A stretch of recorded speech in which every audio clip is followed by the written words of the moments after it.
Hello guys, welcome to my YouTube channel the daily routine. आज हम आपको SSC सीएचएलएस में जो 13 अप्रैल 2021 में सेकंड शिफ्ट का जीके का पेपर आया हुआ था वो पेपर आपको कराने जा रहे हैं, जो कि आने वाले आपके सभी एसएससी एग्जाम हो, एनटीपीसी ग्रुप डी या सीपीओ एग्जाम हो, कोई भी एग्जाम हो जिसमें जीके आता है, उन एग्जामों के लिए काफ़ी इंपॉर्टेंट प्रश्न है गाइस ये, क्योंकि एसएससी अपने प्रश्नों को हर बार रिपीट करती है और अदर एग्जाम में भी ऐसे प्रश्न रिपीट होते हैं जो कि काफ़ी इंपॉर्टेंट प्रश्न है गाइस। इससे पहले हमने बाकी शिफ्ट अपने यूट्यूब चैनल पर अपलोड कर दी है। अगर आपने अभी तक वो वीडियो जाकर नहीं देखी तो देख सकते हैं, उसमें भी काफ़ी इंपॉर्टेंट प्रश्न थे गाइस। ठीक है, तो आने वाले आपके सभी एग्जाम में काफ़ी ये पेपर इंपॉर्टेंट साबित होंगे। तो चलते हैं आज के पहले प्रश्न की ओर। हमारा पहला प्रश्न है गाइस, जनगणना 2011 के अनुसार भारत के सबसे कम धनी आबादी वाला जिला दिबांग घाटी इनमें से किस राज्य में स्थित है?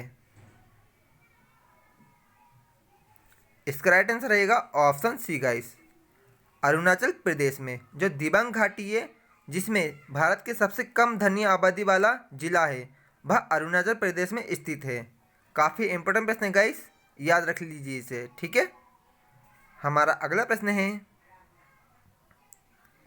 निम्न में से किसने दुनिया भर में भारतीय प्रवासी से जुड़ने के लिए ग्लोबल प्रवासी रिश्ता पोर्टल और एक मोबाइल ऐप का शुभारंभ किया है? इनमें से किसके द्वारा? इसका राइट आंसर रहेगा option B guys, b Muralidharan द्वारा।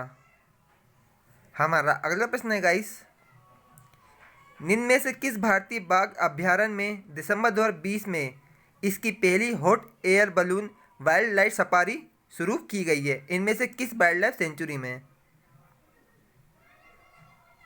इसका राइट आंसर रहेगा ऑप्शन बी गाइस, जो बांधवगढ़ बाघ अभ्यारण्य है उसमें पहली बार guys hot air balloon wild life safari शुरू की गई है।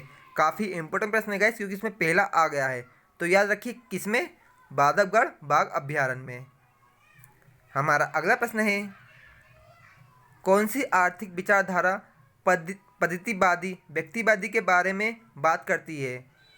यह विचार के लोग सार्थक तरीके से कार्य करेंगे जिसका विश्लेषण किया जा सके। इनमें से किस आर्थिक विचारधारा के रूप में ये पद्धति काम करती है? इसका राइट आंसर रहेगा ऑप्शन ए गाइस, जो ऑस्ट्रेलियन आर्थिक विचारधारा है उसमें ये विचारधारा पद्धति के बारे में बात करती है। ठीक है, ऑप्शन ए इसका राइट आंसर रहेगा, ऑस्ट्रेलियन आर्थिक विचारधारा। हमारा अगला प्रश्न है, अपने सभी पसंदीदा वेबसाइट को देखे बिना उसके अपडेट के लिए चेक करने हेतु डैश एक आसान तरीका, इनमें से वह कौन सा एक तरीका है? इसका राइट आंसर रहेगा ऑप्शन ए गाइस, RSS। ठीक है, जो अपनी सभी पसंदीदा वेबसाइट है उसे देखे बिना अपने अपडेट को चेक करने के लिए RSS का उपयोग करते हैं। ऑप्शन ए इसका राइट आंसर रहेगा। हमारा अगला प्रश्न है, मनुष्य के हाथ में कितनी हड्डियां होती हैं? यह भी काफ़ी इंपॉर्टेंट प्रश्न है गाइस। इसका राइट आंसर रहेगा ऑप्शन बी, 27। मनुष्य के दोनों हाथों में 27 हड्डियां होती हैं। हमारा अगला प्रश्न है, मिजोरम की किस नृत्य शैली में गांव के अतिथियों द्वारा विशेष रूप से भाग लिया जाता है? इनमें से वह कौन सी नृत्य शैली है? इसका राइट आंसर रहेगा ऑप्शन डी गाइस, खुल्लम। मिजोरम की खुल्लम नृत्य शैली में गांव के जो अतिथि होते हैं उनके द्वारा विशेष रूप से इस नृत्य शैली में भाग लिया जाता है, खुल्लम में। ठीक है गाइस, हमारा अगला प्रश्न है, आतिशबाजी में हरे प्रकाश के उत्पादन के लिए निम्न में से कौन सा कारक जिम्मेदार है? इसका राइट आंसर रहेगा ऑप्शन बी गाइस, बेरियम। जो आतिशबाजी में हरे प्रकाश का उत्पादन होता है उसके लिए बेरियम कारक जिम्मेदार होता है। ऑप्शन बी इसका राइट आंसर रहेगा। काफ़ी इंपॉर्टेंट प्रश्न है गाइस, हर एग्जाम में ऐसे प्रश्न रिपीट होते हैं, तो याद रखिए इसका राइट आंसर बेरियम होगा। हमारा अगला प्रश्न है, वर्ष 2020 और 21 के लिए निम्न में से कौन FICCI federation of Indian chambers of commerce and industry के अध्यक्ष नियुक्त हुए थे? इसका राइट आंसर रहेगा ऑप्शन सी, उदय शंकर। हमारा अगला प्रश्न है, भारतीय मूल के वैश्विक स्वास्थ्य विशेषज्ञ को देश में 2020 में WHO फाउंडेशन का पहला मुख्य कार्यकारी अधिकारी नियुक्त किया गया था? इनमें से वह कौन है जो भारतीय मूल के पहले हैं? इसका राइट आंसर रहेगा ऑप्शन सी, अनिल सोनी को। हमारा अगला प्रश्न है 2020 में इंडो जर्मन फिल्म वीक में किस भारतीय अभिनेता को सर्वश्रेष्ठ अभिनेता का पुरस्कार मिला? इसका राइट आंसर रहेगा option A guys, Adil Hussain को। हमारा अगला प्रश्न है भारतीय मूल के बेबल राम खेलावन को निम्न में से किस देश का राष्ट्रपति चुना गया है? काफ़ी इंपॉर्टेंट प्रश्न है गाइस, क्योंकि ये भारतीय मूल के हैं और किसी अन्य देश के राष्ट्रपति चुने गए हैं। इसका राइट आंसर रहेगा ऑप्शन सी गाइस, सेलेसल्स। ठीक है, जो कि एक भारतीय मूल के व्यक्ति हैं। इनका नाम क्या है? बेबल राम खेलावन, जो कि सेलेसल्स के राष्ट्रपति चुने गए हैं। हमारा राइट आंसर ऑप्शन सी रहेगा और काफ़ी IMP प्रश्न है गाइस, इसे टिक मार्क लगा लीजिए। हमारा अगला प्रश्न है पैरासोमानिया नामक विकार का इनमें से दूसरा नाम क्या है? यह कौन सी बीमारी है? इसका राइट आंसर रहेगा ऑप्शन फोर्थ गाइस, नींद में चलना। ठीक है गाइस, जिसे पैरासोमानिया नामक एक बीमारी हो जाती है उसे नींद में चलने की आदत पड़ जाती है। यह भी काफ़ी इंपॉर्टेंट प्रश्न है गाइस, पैरासोमानिया नींद में चलने की एक बीमारी है। हमारा अगला प्रश्न है अखिल भारतीय शतरंज संघ का मुख्यालय निम्न में से किस शहर में स्थित है? इसका राइट आंसर रहेगा ऑप्शन सी गाइस, चेन्नई में।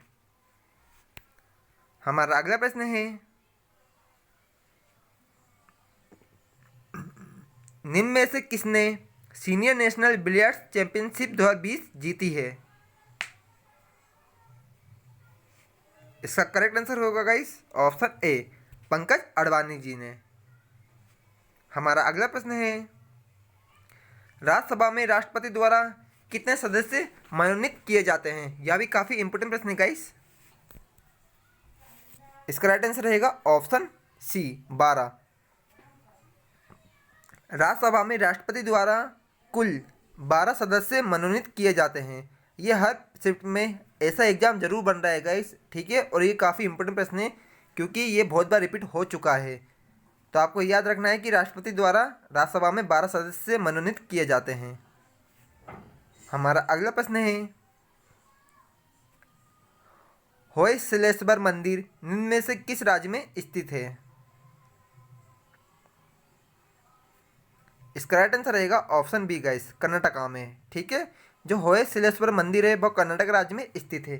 गाइस, जो प्रश्न आपने पढ़े ना हो और जो प्रश्न हम आपको करा रहे हैं शिफ्ट में, ठीक है, जो आपने देखे ना हो वो काफ़ी इंपॉर्टेंट प्रश्न बन जाते हैं आपके आने वाले एग्जाम में। ठीक है, ये काफ़ी यूनिक क्वेश्चन है, तो इसे आप इंपॉर्टेंट में टिक कर लीजिए क्योंकि आने वाले एग्जाम में ये आ सकते हैं। SSC अपने प्रश्नों को रिपीट करती है, जो भी टफ प्रश्न देते हैं उसे तो बहुत पक्का रिपीट करती है। तो प्लीज़ इस ऐसे प्रश्नों को आप टिक मार्क लगा के कहीं सेव कर लीजिए। हमारा अगला प्रश्न है मयूर द्वीप किस नदी पर स्थित है? यह भी काफ़ी इंपॉर्टेंट प्रश्न है गाइस और यूनिक है। इसका राइट आंसर रहेगा ऑप्शन सी, ब्रह्मपुत्र नदी पर। जो मयूर द्वीप है, जिसे हम पेकॉक आइसलैंड के नाम से भी जानते हैं, वह ब्रह्मपुत्र नदी पर स्थित है।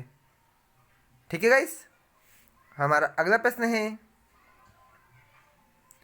तोसोकार आर्द्रभूमि को दिसंबर 2020 में रामसर स्थल में शामिल किया गया है। यह निम्न में से किस केंद्र शासित प्रदेश में स्थित है? इसका राइट आंसर रहेगा गाइस ऑप्शन फोर्थ, लद्दाख में। जो तोसोकार आर्द्रभूमि है, जिसे 2020 में रामसर स्थल के रूप में शामिल कर लिया गया है, यह झील लद्दाख में स्थित है। काफ़ी इंपोर्टेंट प्रश्न है गाइस, आप याद रख लीजिए, आने वाले एग्जाम में ये पक्का बनेगा। लद्दाख इसका राइट आंसर रहेगा। हमारा अगला प्रश्न है किसी भी दिशा में कंप्यूटर स्क्रीन पर किसी ऑब्जेक्ट को स्थानांतरित करने के लिए उपयोग किए जाने वाला निम्न में से कौन सा एक पॉइंटर डिवाइस है? इसका राइट आंसर रहेगा option B guys, joystick. Computer की स्क्रीन पर किसी भी ऑब्जेक्ट को स्थानांतरित करने में हम जॉयस्टिक का उपयोग करते हैं। आपने भी करा होगा गाइस, ठीक है। इसका राइट आंसर रहेगा जॉयस्टिक। हमारा अगला प्रश्न है गाइस, मई 2020 तक की स्थिति के अनुसार फोर्ब्स पत्रिका की रिपोर्ट के अनुसार निम्नलिखित में से कौन दुनिया की सबसे अधिक भुगतान पाने वाली महिला एथलीट बन गई हैं?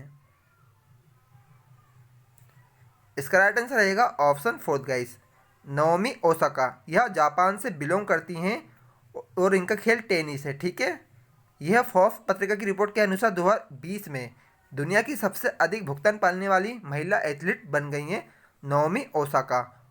ये काफ़ी इंपॉर्टेंट प्रश्न है गाइस, आने वाले शिफ्ट में ये पक्का आएगा क्योंकि 2021 में भी यह पहले स्थान पर ही हैं।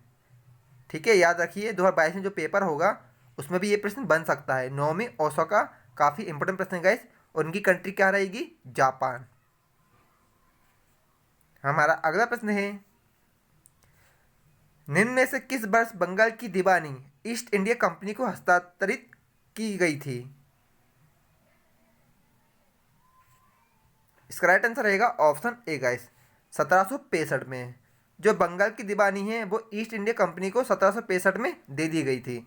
यह भी काफ़ी इंपॉर्टेंट प्रश्न है गाइस, ये डाटा को याद रखिए, 1765 को दे दी गई थी। ठीक है, बंगाल की दीवानी ईस्ट इंडिया कंपनी को।